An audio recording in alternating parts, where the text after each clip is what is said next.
The state of Iowa, a segment of the United States known as the Midwest, consisting of 6 different states: Minnesota, Wisconsin, Iowa, Illinois, Michigan, and Indiana, is mainly known for a number of different historical accuracies, as well as events that tie together the west and the eastern portions of the rest of the United States.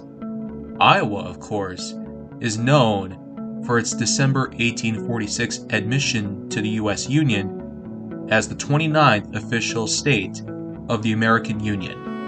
It also has such cities that are well known, from Davenport to Council Bluffs. As of 2024, its current population is at around 3.2 million. It's also been nicknamed the Hawkeye State, as it's well known in the collegiate sports industry, with their teams known as the Hawkeyes. But in this instance, the state of Iowa will be talked about for one particular incident in 1881, resulting in a 15 going on 16-year-old girl's heroism being greatly honored by the township of Boone, as well as the somewhat smaller township that this girl had lived in. This is the story of Kate Shelley, as well as the High Bridge named after her, in honor of her heroism in 1881.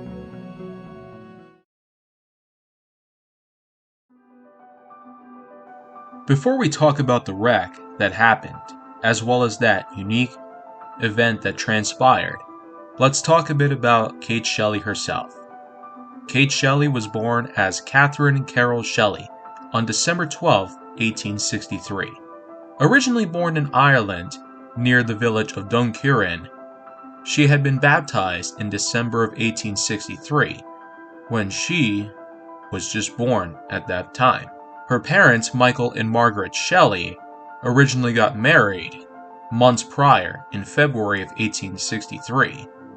By 1865, the Shelley family would immigrate, where Michael went from a tenant farmer to a railroad worker of the Chicago and Northwestern Railway, while her mother, unfortunately, hadn't been described as doing very much other than being a stay-at-home mother at the time. As for her current living situation, she was situated in the Moingona Township near Honey Creek, which of course was a small tributary stream of the Des Moines River in Boone County. This area, however, would play a very crucial role later in Shelley's lifetime. Unfortunately, within 10 to 15 years after the immigration to the United States, Michael would unfortunately die in 1878, leaving Kate, her mother, as well as the rest of the family, which included a few siblings. Though unfortunately, one child, known as James Shelley, had unfortunately drowned during a swim in the Des Moines River at age 10.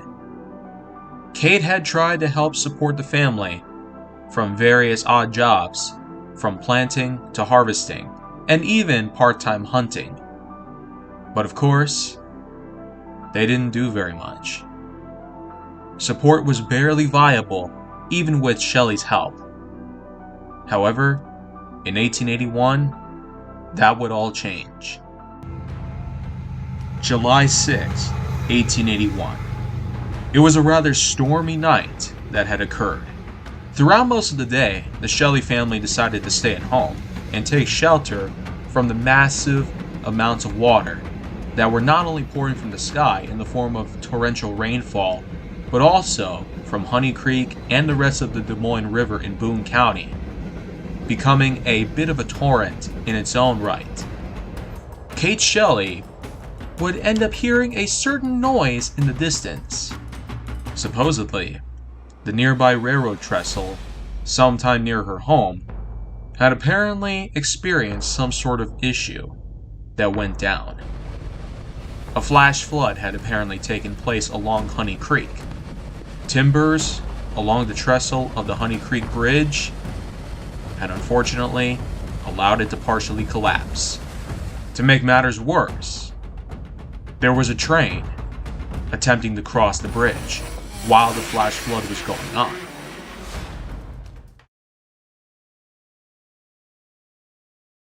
11 p.m.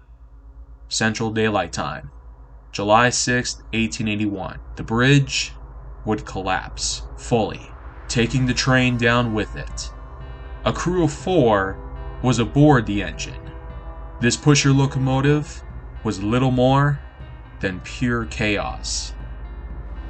The lives of 4 personnel, Edgar Wood, Adam Agar, Patrick Donahue, and A.P. Olmsted, was hanging in the balance. However, this was not the only train expected to cross the Honey Creek River and the trestle that had just collapsed at this time. Knowing that Kate Shelley could potentially help prevent such a massive disaster, she decided to take matters into her own hands. She decided to not only go into the wreckage of the pusher locomotive that fell to the river below, but also cross through the river via the bridge itself. With only her nightgown on, as well as a lantern in hand, it took her a while to cross through the entirety of that bridge. It was quite a long distance that went down.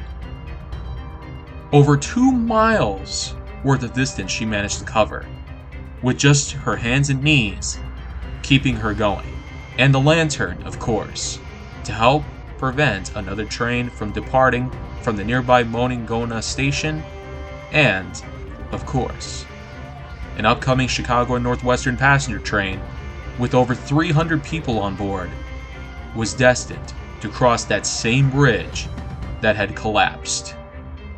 With 2 survivors that had been found at the time that the pusher locomotive had fallen off the bridge, it was determined eventually that the 3rd survivor was found. However, A.P. Olmsted was never found, presumably swept away from the horrifying river torrent. As for the Chicago and Northwestern passenger train, it was thankfully stopped short time in Greene County, Iowa.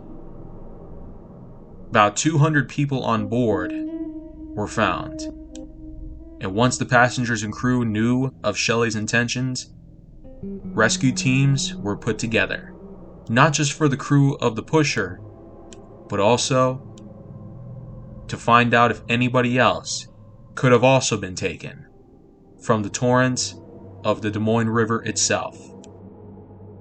Once the storms had cleared up on July 6th, and the bridge was eventually found to be badly damaged and partially collapsed, they decided that a brand new bridge would have to be built. But of course, this wasn't the only thing that Kate Shelley would be recognized for, because since she knew about what happened to that pusher locomotive as well as the people on board, as well as the unique bravery of crossing through an entire bridge during a lightning storm and a huge flash flood, this was unlike anything that people had ever seen on the railroad before.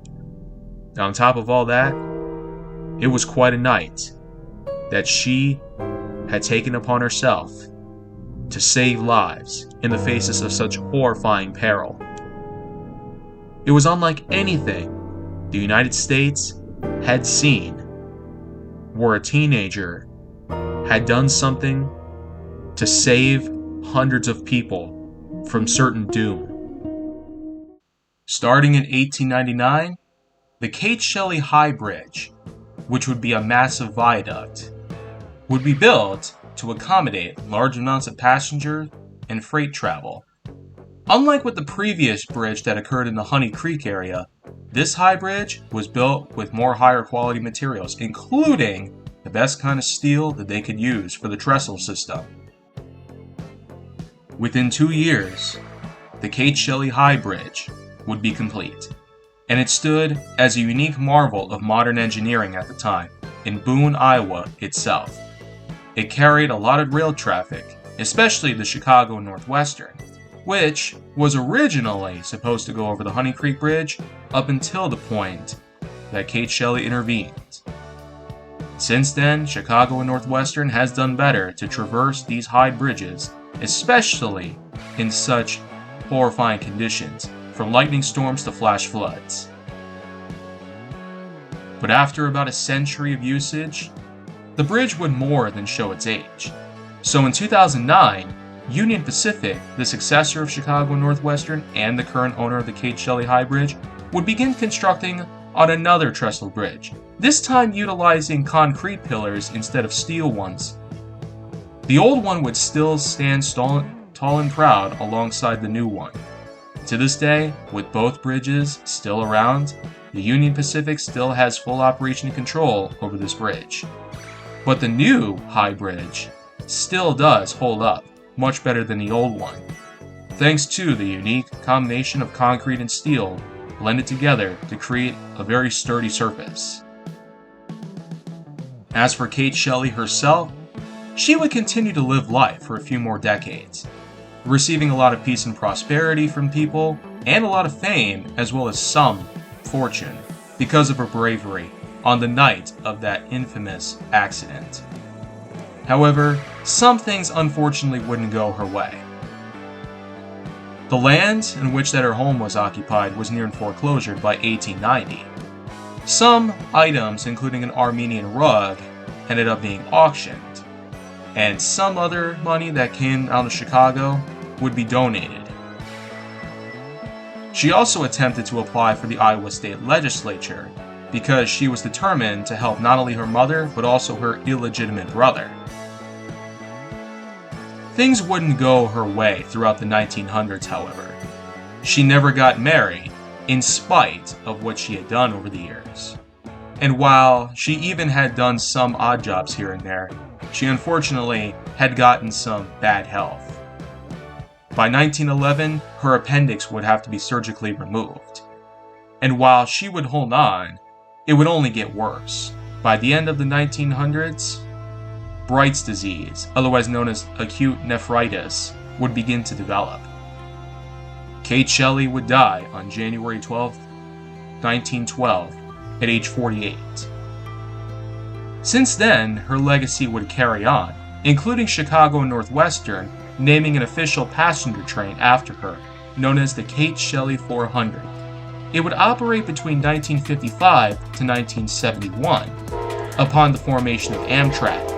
Although it's been discovered that in 1963, the official Kate Shelley 400 nameplate itself would be dropped by Chicago and Northwestern. There was also a poem wrote only a year after Kate Shelley's remarkable bravery had occurred in 1881. John Bradshaw Kay wrote a poem known as Our Kate, which was included in a collection known as Songs of Lake Geneva in 1882. Author Margaret Wettner would also write a children's book known as Kate Shelley and the Midnight Express. Published in 1990, it gives children a first-hand look at the unique bravery of Kate Shelley herself in an attempt to stop that train during that massive storm and flood on Honey Creek. But it is done in a more childish perspective, due to how grim the whole situation was when it occurred. And speaking of books, an official Kate Shelley High Bridge novel known as Building the Kate Shelley Bridge, which was an official collaboration with the Union Pacific Railroad, the current operator of the Kate Shelley Bridge. It was published by author Joe Chunka, edited by Meg Desmond, designed by Cindy Rick, and even had Union Pacific Railroad's own logo stamped right there. It was published in 2009 and included a lot of old photographs of not just Kate Shelley herself, but also her home, the old bridge up until the point it collapsed, as well as a number of other never-before-seen photos that had been documented at the time the accident took place, after the accident, and even the entirety of the construction process of the new Kate Shelley Bridge, which occurred between 1899 and 1901. I highly recommend this book to anybody who is wanting to get a first-hand look at what this massive construction project was like back in the day. So that way, everybody can get a first-hand appreciation at the effort those workers had to go through back in the early 1900s to build a bridge as unique and extraordinary as this. To this day, however, 144 years later, The township of Boone, Iowa will certainly have a full-on recognition of the massive legacy that Kate Shelley herself had settled. And anybody who's a railroad enthusiast in the state of Iowa should have to learn about someone like her. It was unlike for women back in the day to step up to the likes of what most men would accomplish, or with jobs that men themselves would normally do back in those days. But it was even more rare for the likes of one woman who was not even of legal age by today's standards to cross a massive bridge during such horrible conditions by weather or by river and water standards.